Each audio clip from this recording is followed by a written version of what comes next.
Good morning dear students, welcome back. ನಾನು ನಿಮ್ಮ physics professor doctor Nagaraj second PUC ಫಿಸಿಕ್ಸನ್ನು explain ಮಾಡ್ತಾ ಇದ್ದೀನಿ. So right now I am talking about moving charges and magnetism.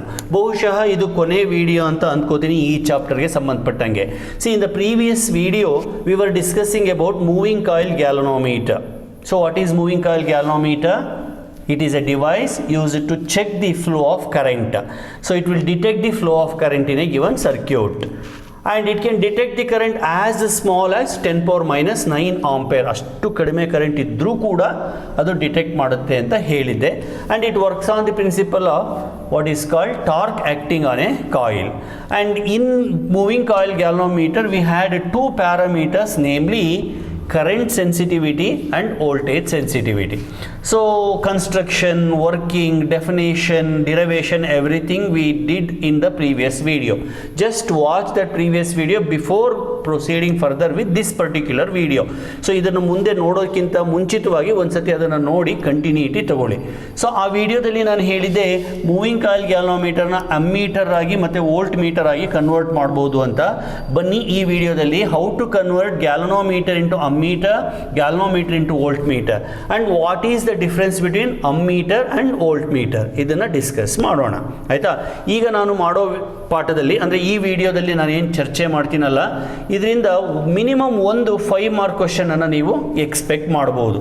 ಅಂದರೆ explain the conversion of galvanometer into ammeter, ಅಥವಾ explain the conversion of galvanometer into volt meter, ಅಥವಾ distinguish between ammeter and volt meter.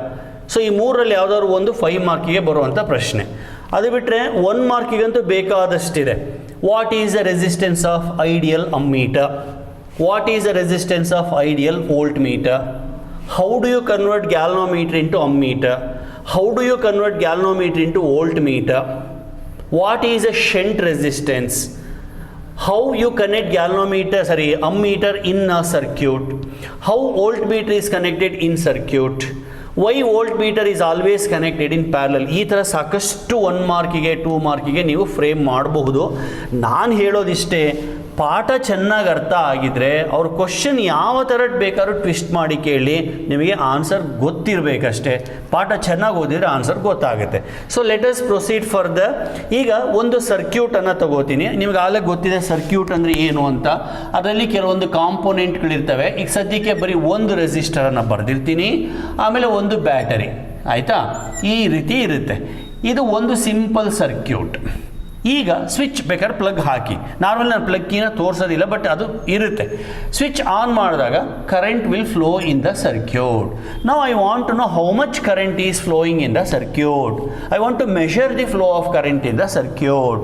Therefore I need a device, and that device is known as ammeter. So ammeter ಅಂದರೆ ಏನು? It is A current measuring device. ಅರ್ಥ ಆಯ್ತಲ್ವಾ? ಈಗ current ಅಂದರೆ ನಿಮಗೆಲ್ಲ ಗೊತ್ತಿದೆ, ಆಗಲೇ ಸಾಕಷ್ಟು ಸತಿ ನಾವು ಅದ್ರ ಬಗ್ಗೆ ಚರ್ಚೆ ಮಾಡಿದ್ದೀವಿ. ಕರೆಂಟ್ ಅಂದರೆ ಫ್ಲೋ ಆಫ್ ಚಾರ್ಜಸ್. ಈಗ ಇಲ್ಲಿಂದ ಹೊರಟಂಥ ಚಾರ್ಜಸ್ಸು ಇಲ್ಲಿಗೆ ವಾಪಸ್ ಬರುತ್ತೆ.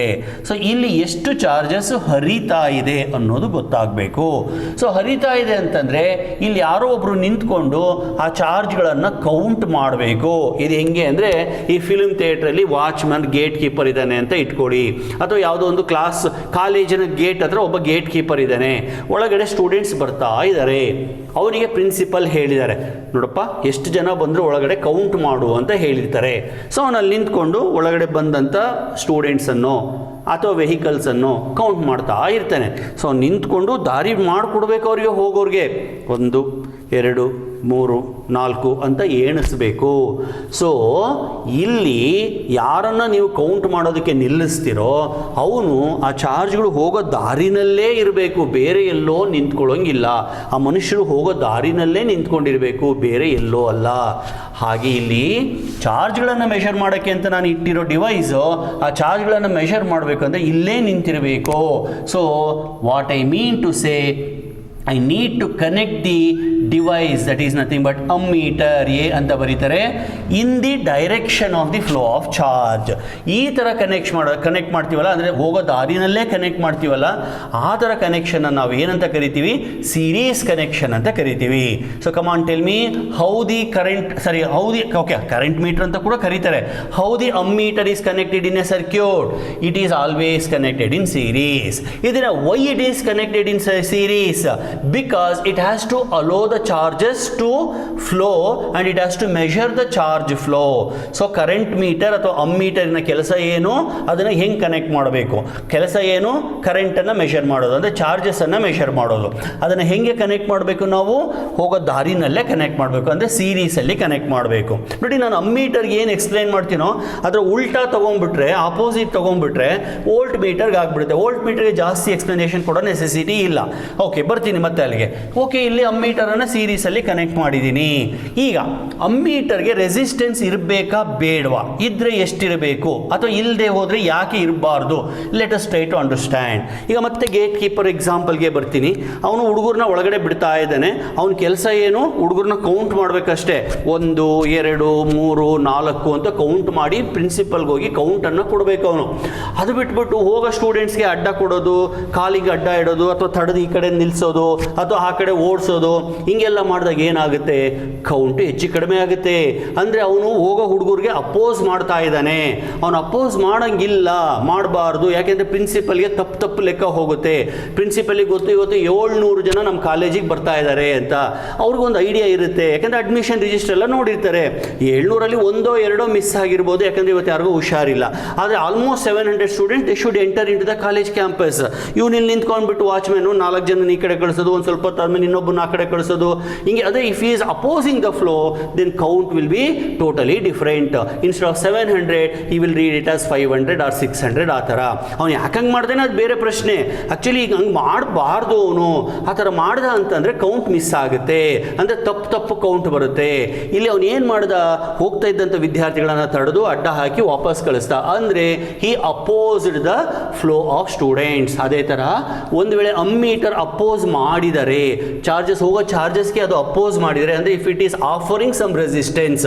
ಫಿಸಿಕ್ಸಲ್ಲಿ ಅಪೋಸಿಷನ್ ಅಂದರೆ ನಿಮಗೆ ಗೊತ್ತಿದೆ, ರೆಸಿಸ್ಟೆನ್ಸ್ ಅಂತ. If ammeter is opposing the flow of current, then actual current will be not measured at all. ನನಗನ್ಸುತ್ತೆ ಈ ಸರ್ಕ್ಯೂಟಲ್ಲಿ 2 ಆಂಪಿಯರ್ ಕರೆಂಟ್ ಇರಬೇಕು ಅಂತ. ಓಮ್ಸ್ ಲಾ ಇಂದ ನಾನು ಕ್ಯಾಲ್ಕುಲೇಟ್ ಮಾಡಿದ್ದೀನಿ. Let us say this is 10 volt battery, this is 5 ohm resistance. So current is equal to V divided by R.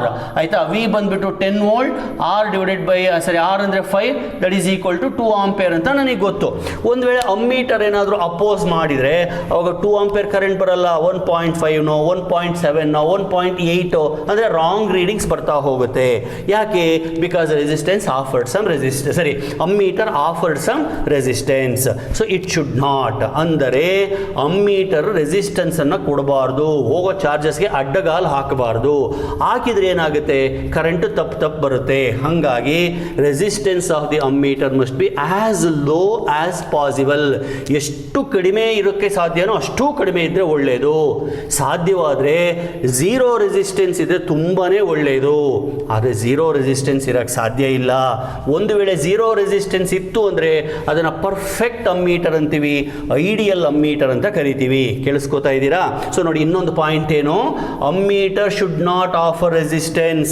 Ammeter should not have resistance, because if it possesses resistance, then it will read different current value. So readings will be totally different. 2 ampere ಅಂತ ಓದೋ ಕಡೆಗೆ 1.8 ampere ಅಂತ ಓದುತ್ತೆ ಅದು. ಆದರೆ ಅಮ್ಮೀಟರ್ಗೆ ಸ್ವಲ್ಪ resistance ಇದ್ದೇ ಇರುತ್ತೆ, ಏನೂ ಮಾಡೋಕ್ಕಾಗಲ್ಲ.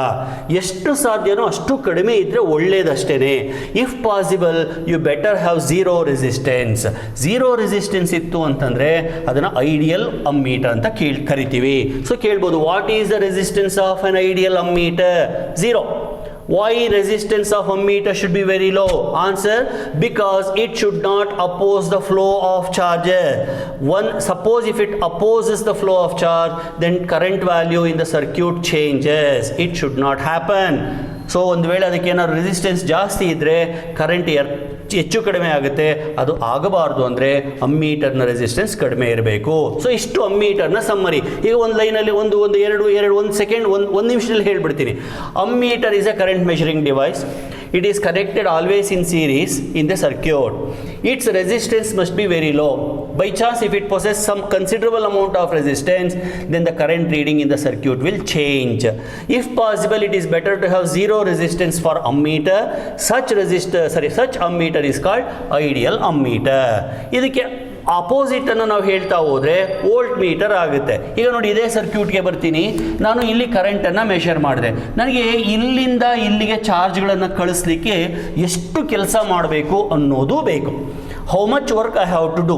That amount of work done divided by charge is nothing but potential, terminal PD ಅಂತೆಲ್ಲ ಹೇಳಿದೀವಲ್ವಾ. So I want to know the terminal PD from here to here. ಎರಡು ಪಾಯಿಂಟ್ಗಳ ಮಧ್ಯೆ ಅಕ್ರಾಸ್ ದ ರೆಸಿಸ್ಟರ್ ಬೇಕು. ಈ ಎರಡು ಪಾಯಿಂಟ್ಗಳ ಮಧ್ಯೆ ನನಗೆ ಬೇಕಾಗಿಲ್ಲ, ಯಾಕೆಂದರೆ ಇಲ್ಲಿಂದ ಇಲ್ಲಿಗೆ ಹೋಗ್ಲಿಕ್ಕೆ ಏನು ಕಷ್ಟಪಡಬೇಕಾಗಿಲ್ಲ. Because there is no resistance at all. Similarly ಇಲ್ಲಿಂದ ಇಲ್ಲಿಗೆ ಹೋಗ್ಲಿಕ್ಕೂ ನನಗೇನು ಬೇಕಾಗಿಲ್ಲ. So I need not have to measure the work done here. ಅದು ಇಲ್ಲಿಂದ ಇಲ್ಲಿಗೆ ಹೋಗ್ಲಿಕ್ಕೆ ಬೇಕು, because there is some internal resistance. ಒಟ್ಟಾರೆ ಸಮ್ಮರಿ ಏನಪ್ಪ ಅಂದರೆ, ಎಲ್ಲೆಲ್ಲಿ ರೆಸಿಸ್ಟೆನ್ಸ್ ಇರುತ್ತೋ ಅಲ್ಲೆಲ್ಲ ಟರ್ಮಿನಲ್ ಪಿ ಡಿ ಇದ್ದೇ ಇರುತ್ತೆ. ಆ ಟರ್ಮಿನಲ್ ಪಿ ಡಿಯನ್ನು ಅಂದರೆ ಪೊಟೆನ್ಷಿಯಲ್ ಡಿಫರೆನ್ಸನ್ನು ಕಂಡುಹಿಡಿಬೇಕು ಅಂದರೆ ನಾನು ವೋಲ್ಟ್ ಮೀಟರ್ ಅನ್ನೋ ಒಂದು ಡಿವೈಸ್ ಅನ್ನು ಉಪಯೋಗಿಸಬೇಕು. So what is volt meter? It is a potential difference measuring device, ಅಥವಾ it is a voltage measuring device. Like ammeter is a current measuring device, voltmeter is a voltage measuring device. ಅರ್ಥ ಆಯ್ತಲ್ವಾ? Next, ನಾನು ಇವೆರಡು ಪಾಯಿಂಟ್ಗಳ ಮಧ್ಯೆ measure ಮಾಡಬೇಕಾಗಿರೋದ್ರಿಂದ ನಾನು ಇಲ್ಲಿಂದ ಇಲ್ಲಿಗೆ ಒಂದು ಡಿವೈಸನ್ನು ಅಂದರೆ ವೋಲ್ಟ್ ಮೀಟರನ್ನು ಕನೆಕ್ಟ್ ಮಾಡಬೇಕು. ಯಾವ ಥರ? ಈ ಥರ ನೋಡ್ರಪ್ಪ. ಇದು ಯಾವ ಥರದ ಕನೆಕ್ಷನ್ನು? ಇದಕ್ಕೆ ಇದು ಪ್ಯಾರಲಲ್ ಆಗ್ತಾನೆ ಇದೆ. Yes sir. ಅಂದರೆ voltmeter is always connected in parallel. ನಾನು ಆಗಲೇ ಹೇಳಿದ್ನಲ್ವಾ, ಅಮ್ಮೀಟರ್ ನಾನು ಏನು ಹೇಳ್ತೀನಿ ಅದರ ಆಪೋಸಿಟ್ ಅಂತ. Ammeter is connected in series ಅಂದರೆ voltmeter is connected in parallel. So ಸೈಮಲ್ಟೇನಿಯಸ್ಗೆ ನಾನು ಡಿಫ್ರೆನ್ಸ್ ಬಿಟ್ವೀನ್ ಅಮ್ಮೀಟರ್ ಆ್ಯಂಡ್ ವೋಲ್ಟ್ ಮೀಟರ್ನ ಕೂಡ ಹೇಳ್ತಾ ಇದ್ದೀನಿ. ನೋಡಿ, ಆಗಲೇ ಎರಡು ಡಿಫ್ರೆನ್ಸ್ ಬಂದ್ಬಿಡ್ತು. ಯಾವ್ಯಾವುದು? Ammeter is a current measuring device, voltmeter is a voltage measuring device. Ammeter is connected in series, voltmeter is connected in parallel. Next ಹೋಗೋಣ. ಈಗ ಪೊಟೆನ್ಷಿಯಲ್ ಡಿಫರೆನ್ಸ್ ಅಂದರೆ ಏನು? ಇಲ್ಲಿಂದ ಇಲ್ಲಿಗೆ ಎಷ್ಟು ವರ್ಕ್ ಆಗಿದೆ ಪರ್ ಯೂನಿಟ್ ಚಾರ್ಜ್ ಅನ್ನೋದು. ಅಂದರೆ ಚಾರ್ಜಸನ್ನು ತಳ್ಳಲಿಕ್ಕೆ ನೀವು ಕೆಲಸ ಮಾಡಬೇಕು. ನೀವು ಅಂದರೆ ಬ್ಯಾಟ್ರಿ ಕೆಲಸ ಮಾಡಬೇಕು. ಸೊ ನಮ್ಮ ಉದ್ದೇಶ ಇಲ್ಲಿಂದ ಇಲ್ಲಿಗೆ ಚಾರ್ಜಸನ್ನು ತಳ್ಳಲಿಕ್ಕೆ ಎಷ್ಟು ವರ್ಕ್ ಆಗಿದೆ ಅನ್ನೋದನ್ನು ಕಂಡುಹಿಡಿಯೋದು. ನಮ್ಮ ಉದ್ದೇಶ ಅಂದರೆ ವೋಲ್ಟ್ ಮೀಟರ್ನ ಕೆಲಸ. ವೋಲ್ಟ್ ಮೀಟರ್ನ ಅಲ್ಲಿ ನಿಲ್ಲಿಸ್ಬಿಟ್ಟು ಎಷ್ಟು ವರ್ಕ್ ಆಗ್ತಿದೆ ನೋಡು ಅಂತ ಹೇಳ್ತಾ ಇದ್ದೀನಿ. ಅವಾಗಲೇ ಹೆಂಗೆ ವಾಚ್ಮೆನನ್ನು ನಿಲ್ಲಿಸಿ ಎಷ್ಟು ಜನ ಹೋಗ್ತಾ ಇದ್ದಾರೆ ನೋಡು ಅಂತ ಹೇಳಿದ್ನೋ, ಹಂಗೆ ವೋಲ್ಟ್ ಮೀಟರ್ನ ನಿಲ್ಲಿಸ್ಬಿಟ್ಟು ನೋಡಪ್ಪ ಅಲ್ಲಿ ಎಷ್ಟು ವರ್ಕ್ ಆಗ್ತಿದೆ, ಬ್ಯಾಟ್ರಿ ಎಷ್ಟು ವರ್ಕನ್ನು ಮಾಡ್ತಾ ಇದೆ ಕ್ಯಾಲ್ಕುಲೇಟ್ ಮಾಡು ಅಂತ ನಿಲ್ಲಿಸಿದ್ದೀನಿ. ಹಾಗಾಗಿ ಈ ವೋಲ್ಟ್ ಮೀಟರ್ ಇಲ್ಲಿ ಬಂದಂಥ ಚಾರ್ಜಸನ್ನು ಹಿಂಗೆ ಹೋಗ್ಲಿಕ್ಕೇನೇ ಬಿಡಬೇಕು. ಅಂದರೆ ಇಲ್ಲಿ ಚಾರ್ಜಸ್ ಏನಾದರೂ ಒಂದು ವೇಳೆ ಈ ಕಡೆ ಬರ್ಲಿಕ್ಕೆ ಪ್ರಯತ್ನ ಪಟ್ಟರೆ, ಬೇಡ ಬೇಡ ಬೇಡ ಈ ಕಡೆ ಬರಬೇಡ, ನೀನು ವಾಪಸ್ ಆ ದಾರಿನಲ್ಲೇ ಹೋಗು, ನನ್ನನ್ನು ನಿಲ್ಲಿಸಿರೋದು ಅಲ್ಲಿ ನೀನು ಹೋಗಲಿಕ್ಕೆ ಎಷ್ಟು ಕಷ್ಟಪಡ್ತೀಯ ಅಂತ ನೋಡಲಿಕ್ಕೆ ಅಷ್ಟೇ ಬಿಟ್ಟರೆ ನನ್ನ ಮೂಲಕ ಹೋಗು ಅಂತ ಬಿಟ್ಟಿಲ್ಲ. ನಿನ್ನ ಪಾಡಿ ನಿನಗೇನು ದಾರಿ ತೋರಿಸಿದ್ರೋ ಆ ದಾರಿನಲ್ಲೇ ಹೋಗು ಅಂತ ವೋಲ್ಟ್ ಮೀಟರ್ ಹೇಳಬೇಕು. ಹಂಗೆ ಹೇಳಬೇಕು ಅಂದರೆ ವೋಲ್ಟ್ ಮೀಟರ್ನ ರೆಸಿಸ್ಟೆನ್ಸ್ ತುಂಬ ಜಾಸ್ತಿ ಇರಬೇಕು. ಯಾಕೆ ಸರ್? ಯಾಕೆ ಅಂದರೆ ಚಾರ್ಜ್ಗಳಿಗೆ ಹೇಳಿ ಕೇಳಿ ಒಂದು ಕೆಟ್ಟ ಗುಣ ಇದೆ. ಕೆಟ್ಟ ಗುಣ ಅಲ್ಲ, ಅದೊಂದು ಗುಣ. ಏನಪ್ಪ ಅಂತಂದರೆ ಯಾವ ದಾರಿ ಈಸಿಯಾಗಿರುತ್ತೋ ಆ ದಾರಿನಲ್ಲಿ ಹೋಗಲಿಕ್ಕೆ ಇಷ್ಟಪಡ್ತೇವೆ. ಈಗ ನೀರು ತಗ್ಗಿರೋ ಕಡೆಗೆ ಹಡ್ಕೊಂಡು ಹೋಗುತ್ತಲ್ಲ, ಹಾಗೆ ಚಾರ್ಜ್ ಎಲ್ಲಿ ರೆಸಿಸ್ಟೆನ್ಸ್ ಕಡಿಮೆ ಇರುತ್ತೋ ಅಲ್ಲಿ ಹೋಗಲಿಕ್ಕೆ ಇಷ್ಟಪಡ್ತವೆ. ಇದು 5 ಓಮ್, ಇಲ್ಲಿ ಇದು 1 ಓಮ್ ಇದ್ದರೆ ಚಾರ್ಜಸ್ ಈ ಕಡೆ ಹೋಗಲಿಕ್ಕೆ ಇಷ್ಟಪಡ್ತವೆ. ಹಾಗಾಗಿ ಈ ವೋಲ್ಟ್ ಮೀಟರ್ನ ರೆಸಿಸ್ಟೆನ್ಸು ಜಾಸ್ತಿ ಇರಬೇಕು. ಒಂದು ವೇಳೆ ಇದು 1 ಓಮ್ ಇದ್ದರೆ ಇಲ್ಲಿ ಹೋಗೋದೇ ಇಲ್ಲ, ನಮ್ಮ ಪರ್ಪಸ್ಸೇ ಸರ್ವ್ ಆಗೋದಿಲ್ಲ. ಇಲ್ಲಿ ಈಸಿಯಾಗಿ ಹೊರಟೋಗ್ಬಿಡ್ತವೆ. ಒಂಥರ ಬೈಪಾಸ್ ಸಿಕ್ಕಾಗ್ಬಿಡುತ್ತೆ. ಸಿಟಿ ಒಳಗಡೆ ಹೋಗುವಂತ ನಾವು ಹೇಳಿರ್ತೀವಿ, ಬೈಪಾಸಲ್ಲಿ ಹೋದಂಗೆ ವೆಹಿಕಲ್ಸ್. ಅದಕ್ಕೋಸ್ಕರ ವೋಲ್ಟ್ ಮೀಟರ್ನ ರೆಸಿಸ್ಟೆನ್ಸ್ ಜಾಸ್ತಿ ಇರಬೇಕು. ನೋಡಿ, ಅಮ್ಮೀಟರ್ನ ರೆಸಿಸ್ಟೆನ್ಸ್ ಕಡಿಮೆ ಇರಬೇಕು ಅಂತ ಹೇಳಿದೆ, ವೋಲ್ಟ್ ಮೀಟರ್ನ ರೆಸಿಸ್ಟೆನ್ಸ್ ಜಾಸ್ತಿ ಇರಬೇಕು. ಯಾಕೆ ಅಂದರೆ ammeter should allow the charges to flow. Volt meter ಏನು ಹೇಳಿ ನೋಡೋಣ? Yes, you are correct. Should not allow the charges to flow. ತನ್ನ ಮೂಲಕ ಹೋಗಲಿಕ್ಕೆ ಚಾರ್ಜಸ್ಗೆ ಅವಕಾಶ ಮಾಡಿಕೊಡಬಾರ್ದು, ಆಸ್ಪದ ಮಾಡಿಕೊಡಬಾರ್ದು. ಅವಕ್ಕೆ ಏನು ದಾರಿ ತೋರಿಸಿದ್ರೆ ಆ ದಾರಿನಲ್ಲೇ ಹೋಗಲಿಕ್ಕೆ ಪ್ರಚೋದಿಸ್ಬೇಕು ಅವನ್ನ. ಸೊ ಹಾಗಾಗಿ ವೋಲ್ಟ್ ಮೀಟರ್ನ ರೆಸಿಸ್ಟೆನ್ಸ್ ಜಾಸ್ತಿ ಇರಬೇಕು. So what is the resistance of volt meter? It should be very high. High ಅಂದರೆ ಎಷ್ಟು? ಹೈ ಅನ್ನೋದಕ್ಕೆ ಲೋ ಅನ್ನೋದಕ್ಕೆ ಇಲ್ಲಿ ಇಂಥದ್ದು ಈ ವ್ಯಾಲ್ಯೂನೇ ಲೋ ಲೋ, ಈ ವ್ಯಾಲ್ಯೂನೇ ಹೈ ಅಂತ ಏನಿಲ್ಲ. ಈಗ 1ಗೆ ಕಂಪೇರ್ ಮಾಡಿದರೆ 10 ಹೈ, 1ಗೆ ಕಂಪೇರ್ ಮಾಡಿದರೆ 1000 ಹೈ, 1000ಗೆ ಕಂಪೇರ್ ಮಾಡಿದರೆ 10,000 ಈಸ್ ವೆರಿ ಹೈ. ಆ ಥರ ಒಟ್ಟಾರೆ ಜಾಸ್ತಿ ಇದ್ದಷ್ಟು ಬಹಳ ಒಳ್ಳೆಯದು. Resistance of the volt meter must be very high. If it is having infinite resistance, mega ohm ಅಂದರೆ 10⁻6 ಓಮ್, 10⁻8 ಓಮ್, ಈ ಥರ ಎಲ್ಲ ಇತ್ತು ಅಂದರೆ ಅದನ್ನು ಐಡಿಯಲ್ ವೋಲ್ಟ್ ಮೀಟರ್ ಅಂತ ಕರೀತಾರೆ. ನೋಡಿ ಎಷ್ಟು ಚೆನ್ನಾಗಿದೆ. Ammeter should have low resistance, voltmeter should have high resistance. Ammeter should allow the charges, voltmeter should not allow the charges. ಗೊತ್ತಾಯ್ತಾ? Ammeter, ideal ammeter resistance is 0, ideal voltmeter resistance is infinity. So ಸಾಕಷ್ಟು difference ಬಂತಲ್ಲ. 4 ಡಿಫ್ರೆನ್ಸ್ಗಳನ್ನು ಹೇಳಿದ್ದೀನಿ, ಇನ್ನೊಂದು difference ಆಮೇಲೆ ಹೇಳ್ತೀನಿ. ಮತ್ತೊಮ್ಮೆ let me consolidate. Ammeter is a current measuring device, voltmeter is a voltage measuring device. Ammeter is connected in series, voltmeter is connected in parallel. Ammeter should have very low resistance, voltmeter should have very high resistance. Ideal ammeter resistance is 0, ideal voltmeter resistance is infinity. ಸರಿ, ಇಷ್ಟು ಹೇಳಿದ ಮೇಲೆ ಈಗ next heading conversion of galvanometer into ammeter. ಓಕೆನಾ? Okay ವಿದ್ಯಾರ್ಥಿಗಳು, ಇನ್ನು ಮುಂದೆ ನಾನು ಗ್ಯಾಲನೋಮೀಟರನ್ನು ಸುಮ್ಮನೆ ಈ ಥರ ಬರೆದು ಬಿಡ್ತೀನಿ, ಜಿ ಅಂತ ಬರೆದು ಬಿಡ್ತೀನಿ. ಓಕೆ, ಇದರೊಳಗಡೆ ನಾನು ಆಗಲೇ ಹಿಂದಿನ ವಿಡಿಯೋದಲ್ಲಿ ಹೇಳ್ದಂಗೆ ಕಾಯಿಲ್ ಇದೆ, ಮ್ಯಾಗ್ನೆಟ್ಸ್ ಇದೆ, ಸ್ಕೇಲ್ ಇದೆ, ಎಲ್ಲ ಇದೆ. ಹಾಗಾಗಿ ಗ್ಯಾಲನೋಮೀಟರ್ಗೆ ಒಂದು ಸ್ವಲ್ಪ ರೆಸಿಸ್ಟೆನ್ಸ್ ಕೂಡ ಇದೆ. Let me call it as R G. ಎಷ್ಟಿರುತ್ತೆ? 100 ಇರ್ಬೋದು, 200 ಇರ್ಬೋದು. It depends upon how much wire you have used. Number of turns ಇದೆ ನೋಡಿ, ಅದು ಕೂಡ ಬಹಳ ಮುಖ್ಯ. ಜಾಸ್ತಿ ಟರ್ನ್ಸನ್ನು ಸುತ್ತಬಾರ್ದು ನಾವು. ಜಾಸ್ತಿ ಟರ್ನ್ಸನ್ನು ಸುತ್ತಿದ್ರೆ ಏನಾಗುತ್ತೆ? ಲೆಂತ್ ಜಾಸ್ತಿ ಆಗುತ್ತೆ, ರೆಸಿಸ್ಟೆನ್ಸ್ ಕೂಡ ಜಾಸ್ತಿ ಆಗುತ್ತೆ. ಬಹಳವೆಲ್ಲ ಒಂದಕ್ಕೊಂದು ಕನೆಕ್ಟ್ ಆಗಿರುವಂಥ ಮ್ಯಾಟರ್ಗಳು. ಸರಿ, ಈಗ ಗ್ಯಾಲನೋಮೀಟರ್ ಇದೆ. ಈ ಗ್ಯಾಲನೋಮೀಟರ್ನ ತಂದುಬಿಟ್ಟು ನಾನು ಸರ್ಕ್ಯೂಟ್ಗೆ ಕನೆಕ್ಟ್ ಮಾಡ್ತೀನಿ. ಇಲ್ಲಿ ಯಾವುದೋ ಒಂದು ಇದೇ ಸರ್ಕ್ಯೂಟೇ ಇಟ್ಕೊಳ್ಳೋಣ. ಇಲ್ಲೊಂದು ಬ್ಯಾಟ್ರಿ ಇದೆ, ಆಯಿತಾ? ಈ ಬ್ಯಾಟ್ರಿಯಿಂದ ಕರೆಂಟ್ ಬಂತು. ಎಷ್ಟು ಕರೆಂಟ್ ಬರ್ತಾ ಇದೆ ಅಂತ ನಾನು ಗ್ಯಾಲನೋಮೀಟ್ರಿಂದ ಮೆಷರ್ ಮಾಡಲಿಕ್ಕೆ ಪ್ರಯತ್ನ ಪಡ್ತೀನಿ. ಆ್ಯಕ್ಚುಲಿ ಗ್ಯಾಲನೋಮೀಟರಿಂದ ಕರೆಂಟನ್ನು ಮೆಷರ್ ಮಾಡಬಾರ್ದು, ಕರೆಕ್ಟ್ ವ್ಯಾಲ್ಯೂ ಬರೋದಿಲ್ಲ. ಅಂದರೆ ಗ್ಯಾಲನೋಮೀಟರ್ ಇಲ್ಲಿ ಒಂದು ರೆಸಿಸ್ಟೆನ್ಸ್ ಕೂಡ ಇದೆ. ಇದೇ ಏನು ರೆಸಿಸ್ಟೆನ್ಸ್ ಇದೆಯಲ್ಲ, ಆ ರೆಸಿಸ್ಟೆನ್ಸನ್ನು ಸದ್ಯಕ್ಕೆ ಇಲ್ಲೇ ಹಾಕಿರ್ತೀನಿ. ಆ 5 ಓಮ್ ಅಂತಂದೋ ಏನೋ ಇದೆಯಲ್ಲ, ಅದನ್ನು ಇಲ್ಲೇ ಹಾಕಿರ್ತೀನಿ. ಸರಿನಾ? ಈ ರೆಸಿಸ್ಟೆನ್ಸಲ್ಲಿ ಎಷ್ಟು ಕರೆಂಟ್ ಹರಿತಾ ಇದೆ? ಸೀರೀಸ್ ಕನೆಕ್ಷನ್ ನೋಡಿ, ಇದು ಸೀರೀಸ್ ಕನೆಕ್ಷನ್. ಅಲ್ಲಿ ಹೇಳ್ದಂಗೆ ಸೀರೀಸ್ ಕನೆಕ್ಷನ್. ಎಷ್ಟು ಕರೆಂಟ್ ಹರಿತಾ ಇದೆ ಅಂತ ಮೆಷರ್ ಮಾಡಬೇಕು. Actually galvanometer cannot be used for current measurement directly. ಇದು ಕೂಡ ಒಂದು ಮಾರ್ಕಿಗೆ ಕೇಳ್ತಾರೆ. Why galvanometer cannot measure current directly? Because galvanometer has a considerable amount of resistance. ಅದಕ್ಕೆ ಒಂದಷ್ಟು ರೆಸಿಸ್ಟೆನ್ಸ್ ಇರುತ್ತೆ. ಹಾಗಾಗಿ ಅದನ್ನು ಡೈರೆಕ್ಟಾಗಿ ನಾನು ಅಮ್ಮೀಟರ್ ಅಂತ ಯೂಸ್ ಮಾಡೋಂಗಿಲ್ಲ. Why? Because for ammeter resistance is low. ಅಂದರೆ ಗ್ಯಾಲನೋಮೀಟರ್ ಅಮ್ಮೀಟರ್ ಆಗಿ ವರ್ತಿಸಬೇಕು ಅಂದರೆ ಅದರ ರೆಸಿಸ್ಟೆನ್ಸ್ ಕಡಿಮೆ ಇರಬೇಕು. 100 ohm is not a small value. I want 1 ohm ಅಥವಾ 0.1 ಓಮ್ ಅಥವಾ 0.05 ಓಮ್. ಎಷ್ಟು ಕಡಿಮೆನೋ ಅಷ್ಟು ಒಳ್ಳೆಯದು. ಎಷ್ಟು ಕಡಿಮೆ ಇದೆಯೋ ಅಷ್ಟು ಒಳ್ಳೆಯದು. ನಮಗೆ ಎಷ್ಟು ಸಾಧ್ಯ ಆಗುತ್ತೋ ಅಷ್ಟು ಕಡಿಮೆ ಮಾಡಿದರೆ ನಮಗೆ ಅಷ್ಟು ಕ್ವಾಲಿಟಿ ಮೆಷರ್ಮೆಂಟ್ ಬರುತ್ತೆ. So galvanometer cannot be used directly for the measurement. ಇರಲಿ, ಇವಾಗ ಐ ಅಮೌಂಟ್ ಆಫ್ ಕರೆಂಟ್ ಬಂತು. ನಾನು ಅಂದ್ಕೊಂಡೆ I comes out to be 2 ampere ಅಂತ. Assuming that this is 10 volt E M F 5 ohm resistor. So 10 ಆಂಪೇರನ್ನು ತೋರಿಸರಿ, 2 ಆಂಪೇರನ್ನು ತೋರಿಸ್ಬೇಕು, ತೋರಿಸಲ್ಲ. ಯಾಕೆಂದರೆ ನಾನು ಆಗಲೇ ಹೇಳಿದ್ನಲ್ಲ ಇದಕ್ಕೆ ಒಂದು 100 ಓಮ್ ಇರುತ್ತೆ ಅಂತ. 100 ಓಮ್ ರೆಸಿಸ್ಟೆನ್ಸ್ ಇದ್ರೆ ಟೋಟಲ್ ರೆಸಿಸ್ಟೆನ್ಸ್ ಎಷ್ಟಾಗುತ್ತೆ ನೋಡಿ. ಇದು ಸೀರೀಸ್ ಕನೆಕ್ಷನ್ ಇದೆ.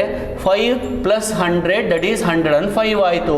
So current is equal to E M F is 10 divided by resistance is 105. So 10/105 definitely not equal to 2 ampere. ಹಾಗಾಗಿ ಸಾಧ್ಯ ಇದೆಯಾ? 10/105 ಅಂದರೆ ಅರೌಂಡ್ 0.1 ಬಂದ್ಬಿಡುತ್ತೆ. ಸೊ ನಾನು ಅಂದ್ಕೊಂಡೆ ಈ ಗ್ಯಾಲನೋಮೀಟರ್ 2 ಆಂಪೇರ್ ತೋರಿಸುತ್ತೆ ಅಂತ, ಆದರೆ ತೋರಿಸ್ತಾ ಇರೋದೇನು 0.1 ಆಂಪೇರ್. ಅಂದರೆ ರಾಂಗ್ ರೀಡಿಂಗ್ ಬಂತು. So galvanometer cannot measure current properly. ಕಾರಣ ಏನು?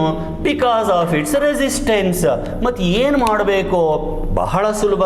ಆ ರೆಸಿಸ್ಟೆನ್ಸನ್ನು ಕಡಿಮೆ ಮಾಡ್ರಪ್ಪ. ಯಾವ ರೆಸಿಸ್ಟೆನ್ಸನ್ನು ಕಡಿಮೆ ಮಾಡಬೇಕು ನಾನು? ಗ್ಯಾಲನೋಮೀಟರ್ ರೆಸಿಸ್ಟೆನ್ಸನ್ನು ಕಡಿಮೆ ಮಾಡ್ರಪ್ಪ. ಸರಿ, ಹೆಂಗೆ ಸರ್ ಕಡಿಮೆ ಮಾಡೋದು? ನೋಡಿ, ಕರೆಂಟ್ ಎಲೆಕ್ಟ್ರಿಸಿಟಿ ಚಾಪ್ಟರ್ನ ಜ್ಞಾಪಿಸ್ಕೊಳ್ಳಿ. ಅಲ್ಲಿ ಸೀರೀಸ್ ಕಾಂಬಿನೇಷನ್ ಮತ್ತು ಪ್ಯಾರಲಲ್ ಕಾಂಬಿನೇಷನ್ ಅಂತ ಎರಡು ಥರ ಇತ್ತು. ಸೀರೀಸ್ ಕಾಂಬಿನೇಷನ್ ಮಾಡಿದರೆ ರೆಸಿಸ್ಟೆನ್ಸ್ ಜಾಸ್ತಿ ಆಗುತ್ತೆ, ಪ್ಯಾರಲಲ್ ಕಾಂಬಿನೇಷನ್ ಮಾಡಿದರೆ ರೆಸಿಸ್ಟೆನ್ಸ್ ಕಡಿಮೆ ಆಗುತ್ತೆ. ಸೊ ನಾನೀಗ ಏನು ಮಾಡಬೇಕು, ರೆಸಿಸ್ಟೆನ್ಸ್ ಕಡಿಮೆ ಮಾಡಬೇಕು. ಹಾಗಾದರೆ ಯಾವ ಥರ ಕಾಂಬಿನೇಷನ್ಗೆ ಹೋಗಲಿ, parallel combination. So connect one resistor in parallel with the galvanometer, and this resistor is known as a shunt resistor represented by S. So what is a shunt resistor? It is nothing but a resistor connected in parallel. Shunt ಅಂತಂದ್ರೆ parallel ಅಂತ ಅರ್ಥ, shunt ಅಂದ್ರೆ parallel ಅಂತ. ಆಮೇಲೆ ಇಲ್ಲಿ ಏನು shunt resistance connect ಮಾಡ್ತಿರಲ್ಲ, it should be as small as possible. ಎಷ್ಟು ಸಾಧ್ಯನೋ ಅಷ್ಟು ಕಡಿಮೆ ಇರಬೇಕು. ಸೊ ಈಗ ನಾನು ಹೇಳ್ತೀನಿ, shunt resistance value should be as much small as possible. So connect one such resistor in parallel. ಅವಾಗ ಏನಾಗುತ್ತೆ, ಇಲ್ಲಿ ಬಂದಂಥ ಕರೆಂಟ್ ಡಿವೈಡ್ ಆಗುತ್ತೆ, ಇದ್ರ ಮೂಲಕ ಸ್ವಲ್ಪ ಕರೆಂಟ್ ಹೋಗುತ್ತೆ, ಅದನ್ನು IG ಅಂತ ಕರಿತೀನಿ. ಇನ್ನು ಉಳಿದಂಥ ಎಲ್ಲ ಕರೆಂಟು ಹಿಂಗೆ ಡೈವರ್ಟ್ ಆಗುತ್ತೆ, ಅದನ್ನು I-IG ಅಂತ ಕರಿತೀನಿ. ಸೊ ಕರೆಂಟ್ ಸ್ಪ್ಲಿಟ್ ಆಯಿತು, ಓಕೆನಾ. ಸೊ ಇದು ಮುಂದಕ್ಕೆ ಬಂದು ಹಿಂಗೆ ಬಂದು ಹೊರಗಡೆ ಸರ್ಕ್ಯೂಟ್ ಹತ್ರ ಜಾಯಿನ್ ಆಗುತ್ತೆ. ಸೊ ಗ್ಯಾಲನೋಮೀಟರ್ನಲ್ಲಿ ಡಿಫ್ಲೆಕ್ಷನ್ ಬರುತ್ತೆ, ಅರ್ಥ ಆಯ್ತಲ್ವಾ. ಸೊ ಈಗ ಇದು ಅಮ್ಮೀಟರ್ ಆಗಿ ವರ್ಕ್ ಆಗುತ್ತೆ. ಸೊ 1 ಮಾರ್ಕ್ ಕೇಳ್ಬೋದು, ಏನಂತ, how do you convert galvanometer into ammeter? Answer ಏನು, by connecting a very low resistance in parallel with the galvanometer, also called as a shunt resistance connected to galvanometer. ಅವಾಗ ಏನಾಯಿತು, explain ಅಂತ ಕೇಳಿದಾಗ ಡಯಾಗ್ರಾಮನ್ನು ಬರೆದು ಏನೇನಾಗುತ್ತೆ ಅಂತ ಹೇಳಿ. ಏನಾಗುತ್ತೆ, when connected current will divide, most of the current will go through the shunt, very small amount will go through the galvanometer and it will give deflection. Okay, now we will do one small derivation. ಏನಪ್ಪ derivation ಅಂದರೆ, ನೋಡಿ, ಇಲ್ಲಿಂದ ಇಲ್ಲಿಗೆ resistance RG ಇದೆ, ಇಲ್ಲಿಂದ ಇಲ್ಲಿಗೆ ಹೋಗೋ current IG, ಆಯಿತಾ. This is the potential difference from here to here. ಅದೇ ಥರ ಇಲ್ಲಿಂದ ಇಲ್ಲಿಗೆ ರೆಸಿಸ್ಟೆನ್ಸ್ S ಇದೆ, ಇಲ್ಲಿಂದ ಇಲ್ಲಿಗೆ ಹೋಗೋ ಕರೆಂಟು I-IG ಇದೆ, ಆಯಿತಾ. ಇಲ್ಲಿಂದ ಇಲ್ಲಿಗಿರೋ potential difference resistance into current, V is equal to IR. I repeat, from here to here potential difference is resistance into current, here to here the potential difference is resistance into current, and actually in parallel combination potential difference is same. That means potential difference from here to here and here to here same. So this is equal. Got it? I want S value that is equal to IG into RG divided by I minus IG. So from this equation we can calculate how much shunt is required to measure the current. If I want to measure more current, ನೋಡಿ I ಜಾಸ್ತಿ ಇತ್ತು ಅಂದರೆ less shunt is required.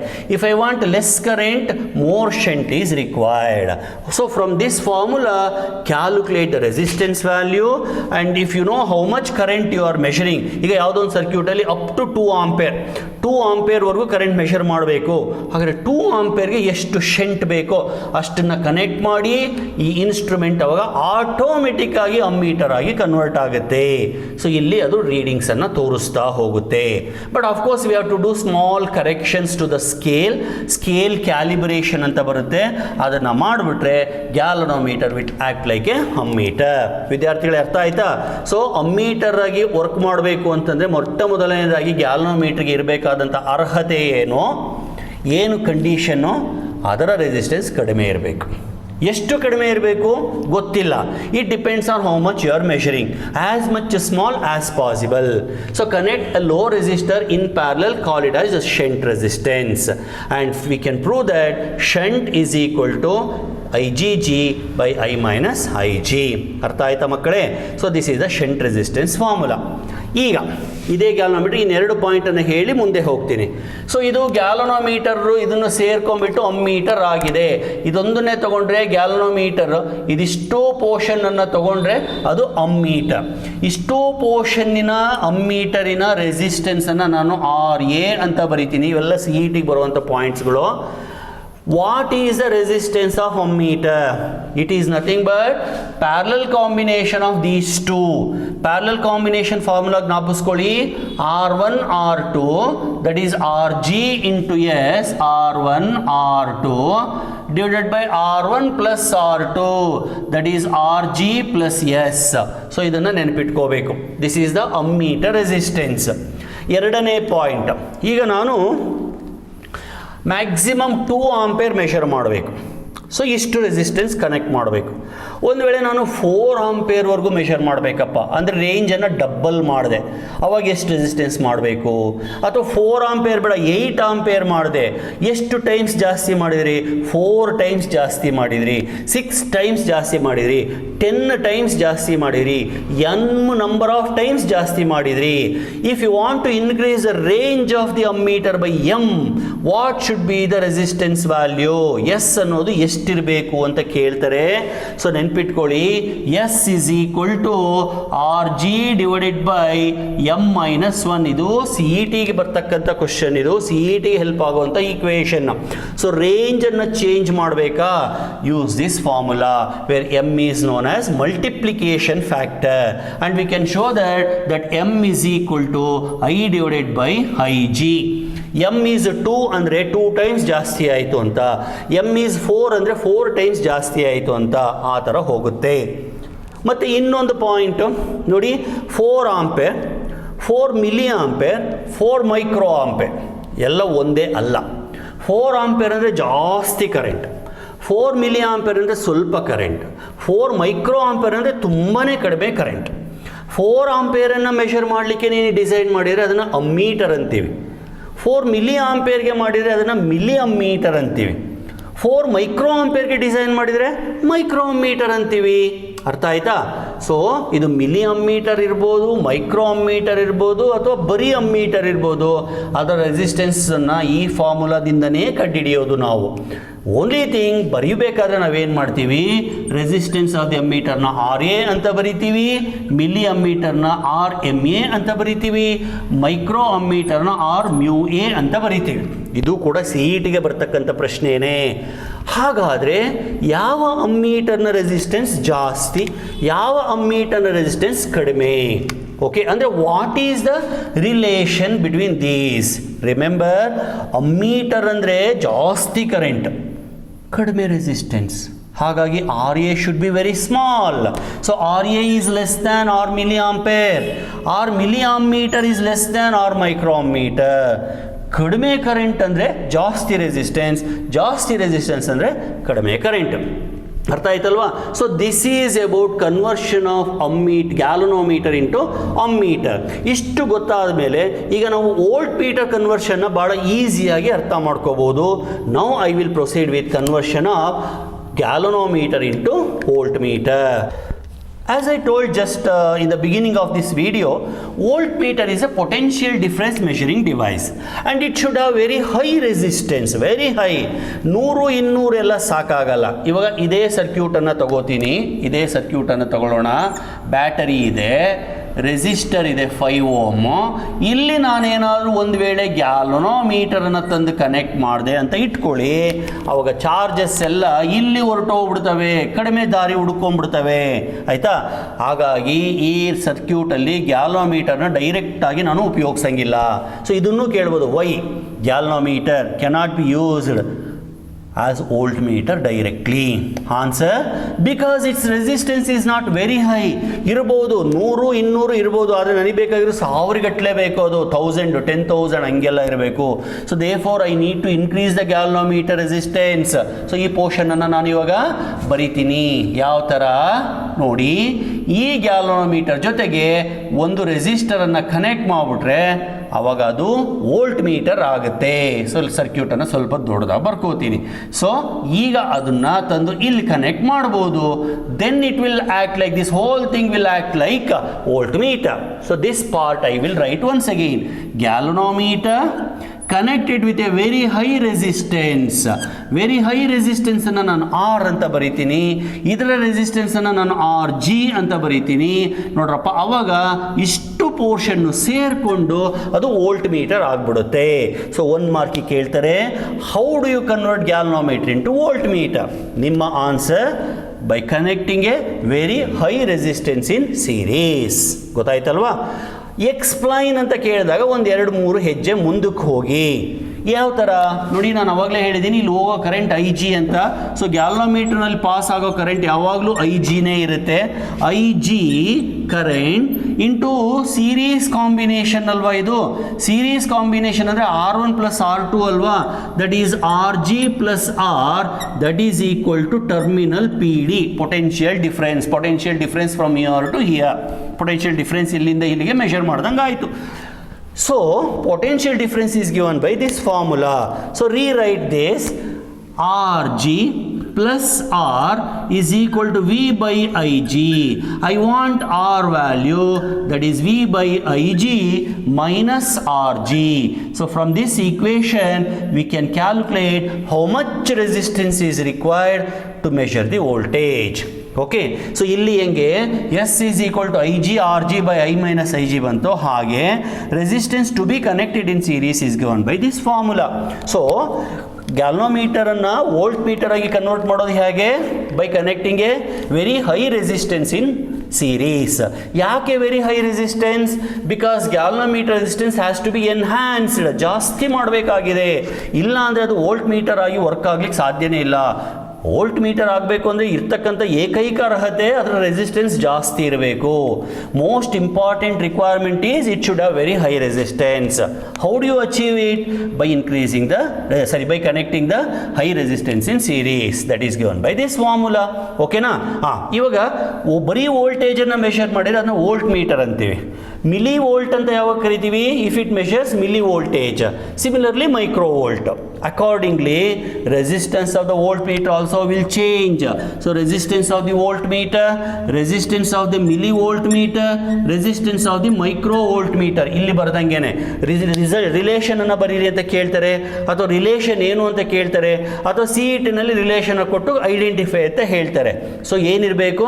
ಇದಕ್ಕೆ ಉಲ್ಟಾ ಇರಬೇಕಷ್ಟೇ. ಅಂದರೆ ಇಲ್ಲಿ greater than, ಇಲ್ಲಿ greater than. ಅರ್ಥ ಆಯ್ತಾ ಮಕ್ಕಳೇ?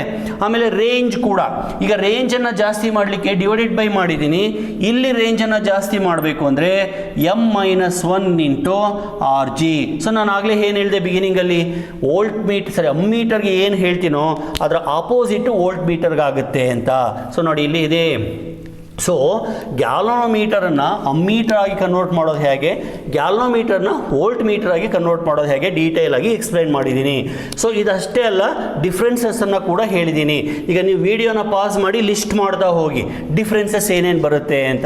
ಆಮೇಲೆ ವಿಡಿಯೋನ ರನ್ ಮಾಡಿ ನಾನು ಇಲ್ಲಿ ಕೊಟ್ಟಿರ್ತೀನಿ ಡಿಫ್ರೆನ್ಸಸ್ಸನ್ನು ಒಂದ್ಸತಿ ಕಂಪೇರ್ ಮಾಡಿ. ನಿಮ್ಮದು ನೀವೇನು ಇಷ್ಟು ವಿಡಿಯೋ ನೋಡಿ ಏನು ಕಲ್ತಿದ್ದೀರಾ ಅದು ಇಲ್ಲಿ ಕರೆಕ್ಟಾಗಿದೆಯಾ ಅಂತ ಒಂದ್ಸತಿ ಕ್ರಾಸ್ ಚೆಕ್ ಮಾಡ್ಕೊಳ್ಳಿ.